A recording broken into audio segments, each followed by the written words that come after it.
बसपा पे एक आरोप लगता है कि बड़ा पैसा देना पड़ता है तब बहन जी मिलती हैं, ऐसा क्या?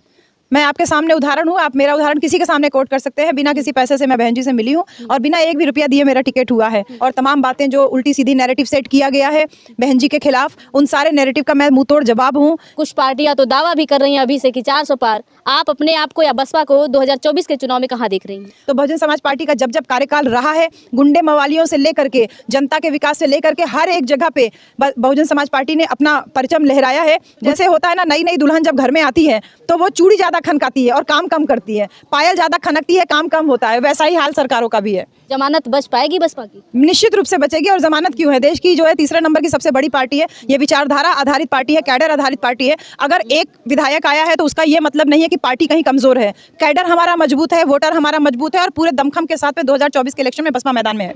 आपके पास इतने संसाधन भी नहीं है, कैसे फेस एंड फाइट कैसे कर पाएंगी? लोग कह रहे हैं कि जबले जियब तबले अपन बहन जी के नाम पे अपन वोट करब, तो जो कैडर है वो अब पीढ़ी दर पीढ़ी ट्रांसफर हो रहा है। तो ऐसे में हमारे लिए साधन संसाधन हो ना हो, लेकिन हमारे पास हमारी जनता की ताकत है। आपके लोगों का ही समर्थन ना मिला, उनका ही वोट ना मिला तो क्या करेंगे? देखिए, हमारे लोग अगर वोट नहीं कर रहे होते तो बहुजन समाज पार्टी देश की तीसरे नंबर की सबसे बड़ी पार्टी नहीं होती। अगर हारेंगी तो क्या करेंगी? क्या तभी भी समाज से जुड़ी रहेंगी? और जीतेंगी तो क्या करेंगे, क्योंकि बाकी नेता भाग जाते हैं? देखिए, हम राजनीति में सुख भोगने के लिए नहीं आए हैं। विधानसभा चुनाव में सीमा कुशवाहा से बात किया था, उनकी भी ऐसे ही बातें थी, उनका भी ऐसे ही बोलने का लहजा था, बहन जी ने आशीर्वाद दिया, कहीं नहीं भटकेंगे। ऐसे तमाम लोग थे, ये तो बहुत छोटे हैं जिनके नाम आपने लिए हैं। तमाम इससे बड़े बड़े चेहरे भी जो कि एकदम डिप्टी सीएम की हैसियत तक रखते थे, नेता प्रतिपक्ष थे, उनको लाल बत्ती गाड़ी मिली हुई थी। आज उन सबका हश्र देख रहे हैं कि बहन जी को छोड़ करके जाने के बाद उनको कोई ठौर ठिकाना नहीं मिल रहा है। जीतने के बाद आप पहला काम कौन सा करेंगी?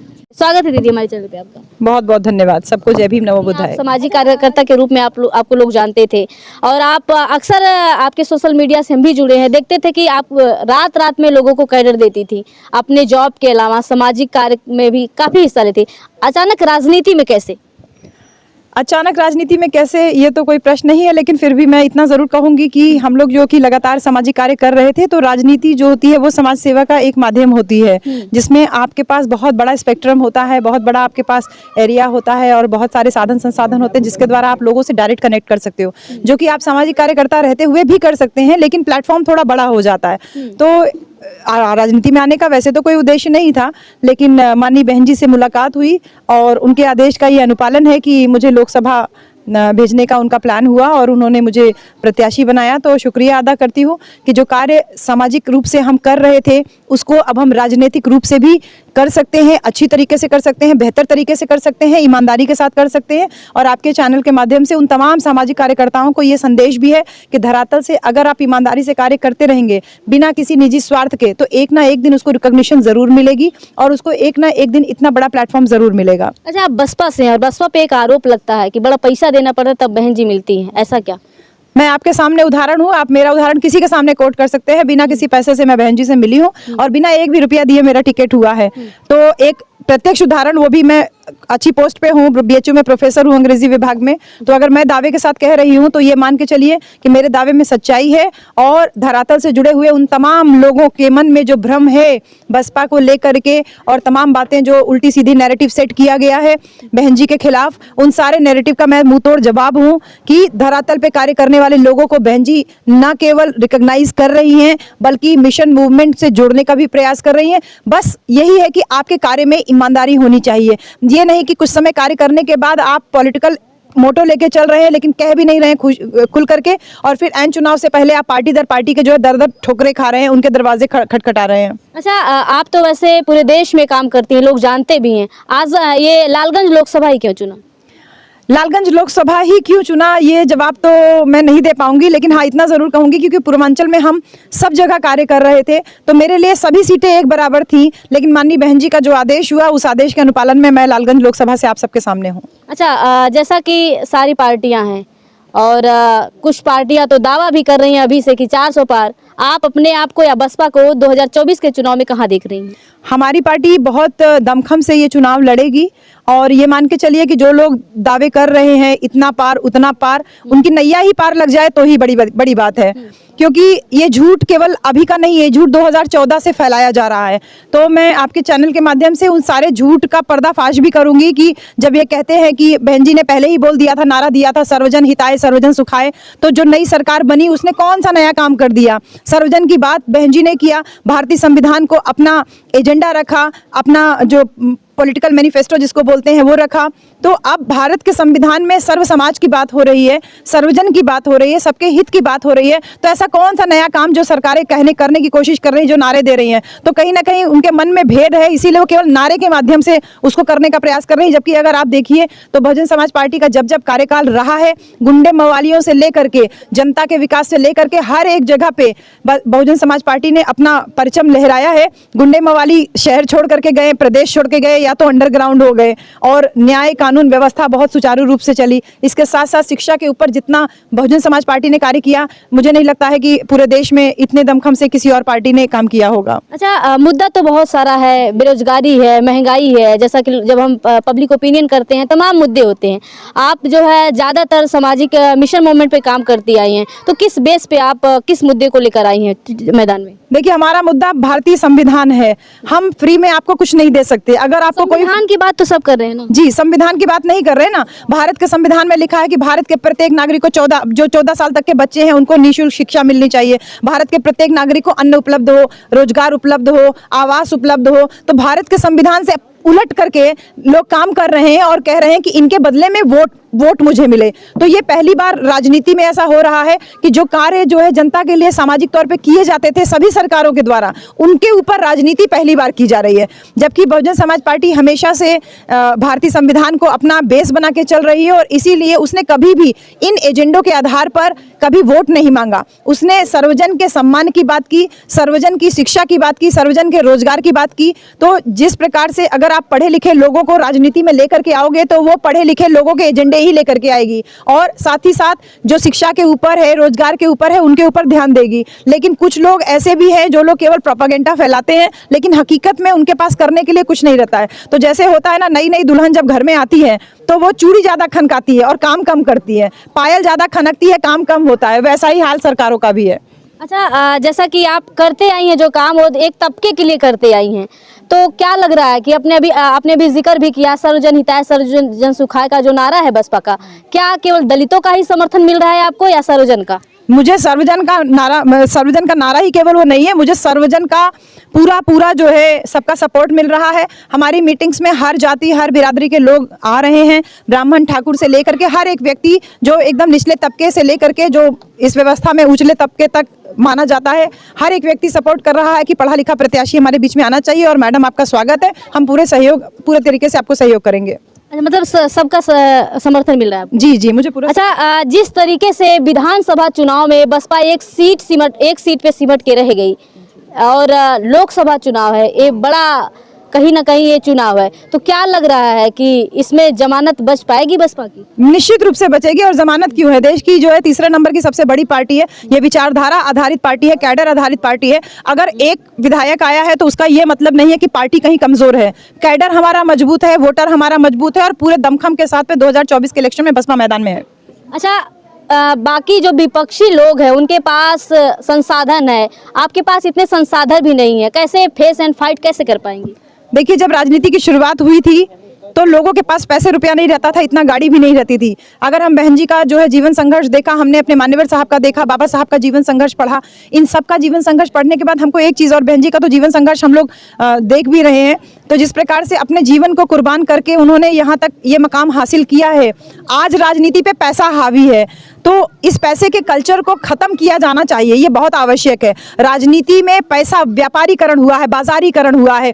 आज मुझसे जो है प्रत्याशी बनने के बाद मुझसे ऐसे लोग संपर्क कर रहे हैं, एजेंसियां संपर्क कर रही हैं कि हम आपको बूथ लेवल का और सेक्टर लेवल का और चौराहे सट्टी से लेकर के पूरा एकदम मंच आपको देंगे, अपना पूरा पैकेज वो मुझे दे रहे हैं, 20 लाख का, 25 लाख का, 30 लाख का, कि आप हमारे लोगों को हायर कीजिए। तो चुनाव एक हायर एजेंसी के द्वारा कराया जा रहा है, जिसको कि माननीय कांशीराम ने कैडर बेस पहले से ही तैयार किया था। तो वो जो तैयार किया हुआ था वो बिना पैसे का था। तो जब वो वोटर आज भी कैडराइज्ड है, गांव देहात में हम लोगों से मिल रहे हैं, जो नए लोग तैयार हो रहे हैं 18 साल की उम्र से, उनसे हम बात कर रहे हैं, वो लोग कह रहे हैं कि जबले जियब तबले अपन बहन जी के नाम पे अपन वोट करम। तो जो कैडर है वो अब पीढ़ी दर पीढ़ी ट्रांसफर हो रहा है। तो ऐसे में हमारे लिए साधन संसाधन हो ना हो, लेकिन हमारे पास हमारी जनता की ताकत है। अच्छा, जब हम ग्राउंड पे जाते हैं तो जब अपने लोगों से बात करते हैं, दलितों से बात करते हैं, तो और एक आरोप लगता है, पहला तो ये आरोप लगता है कि दलितों का वोट बिक जाता है। अगर दलितों का वोट बिक गया और जब लोगों से बात करते, लोग कहते हैं मोदी जी 5 किलो राशन देते हैं, घर देना, शौचालय देना,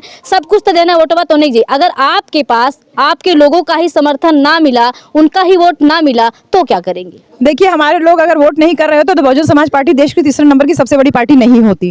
कैडराइज्ड वोट है, किसी भी तरह से हमारा वोट बिक नहीं रहा है। हाँ, हमारे समाज में कुछ लोग ऐसे हैं जो कि इस प्रकार के प्रलोभन में आ जा रहे हैं, लेकिन ये दूसरे टर्म में जो सरकार का कार्यकाल चल रहा है केंद्र सरकार का, इस दूसरे टर्म में उनकी आंखें खुल गई हैं। उन्होंने ये देख लिया है कि वास्तव में इस राशन के बदले जो बढ़ती हुई महंगाई है, बढ़ता हुआ बेरोजगारी का सिस्टम है, और जिस प्रकार से लॉकडाउन और नोटबंदी ने कमर तोड़ी है आम जनमानस की, उसने इस बात को साफ कर दिया है कि ये सरकार दोबारा नहीं आएगी। अच्छा, दोनों पक्ष होता है, एक जीतने का और हारने का। अगर हारेंगी तो क्या करेंगी? क्या तभी भी समाज से जुड़ी रहेंगी? और जीतेंगी तो क्या करेंगे? क्योंकि बाकी नेता भाग जाते हैं।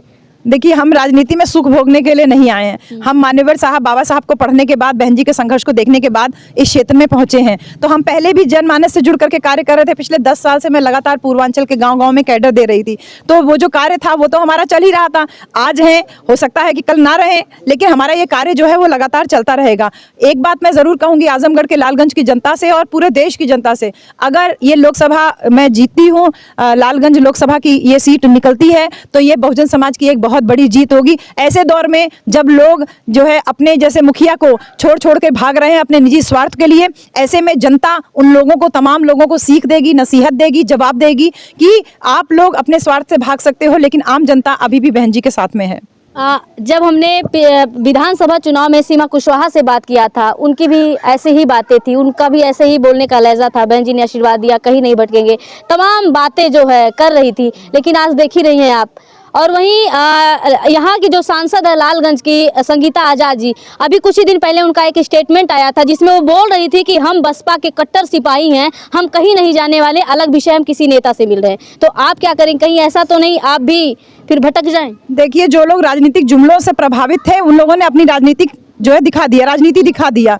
जिनके परिवार का इतिहास ही ऐसा रहा है कि जो इधर उधर दौड़ते भागते रहे हों, बहन जी उनको माफ करती रही हूँ और फिर वो वापस राजनीति में आते रहे हों। तो मुझे उनके ऊपर कोई टिप्पणी नहीं करनी है। मुझे साफ साफ यही कहना है कि हमारी नेता, हमारी मुखिया एक बहुत दमदार व्यक्तित्व है, जिससे ये एक दो शाखाएं टूटने से जो वो मजबूत पेड़ है ना, वो कहीं हिलने वाला नहीं है। तो बसपा के साथ में उसका वोटर मजबूती से खड़ा हुआ है। ऐसे तमाम लोग थे, ये तो बहुत छोटे हैं जिनके नाम आपने लिए हैं, तमाम इससे बड़े बड़े चेहरे भी जो कि एकदम डिप्टी सीएम की हैसियत तक रखते थे, नेता प्रतिपक्ष थे, उनको लाल बत्ती गाड़ी मिली हुई थी, आज उन सबका हश्र देख रहे हैं कि बहन जी को छोड़ करके जाने के बाद उनको कोई ठौर ठिकाना नहीं मिल रहा है। तो उन लोगों की बात ना की जाए, अपने मिशन मूवमेंट को मजबूती दी जाए, उनको मजबूत किया जाए, यही मेरा उद्देश्य है। आखिरी सवाल, जीतने के बाद आप पहला काम कौन सा करेंगी जनता के? देखिए, जीतने के बाद सबसे पहले तो मैं जनता का धन्यवाद दूंगी कि आप लोगों की वजह से आज हम बहन जी को उस स्थिति तक पहुंचा पाए हैं कि बहन जी आज इतनी मजबूत नेता है कि सारी पॉलिटिकल पार्टीज, अकेला विधायक होने के बावजूद सारी पॉलिटिकल पार्टीज केवल एक व्यक्ति का मुंह देख रही हैं और वो है हमारी बहन जी का।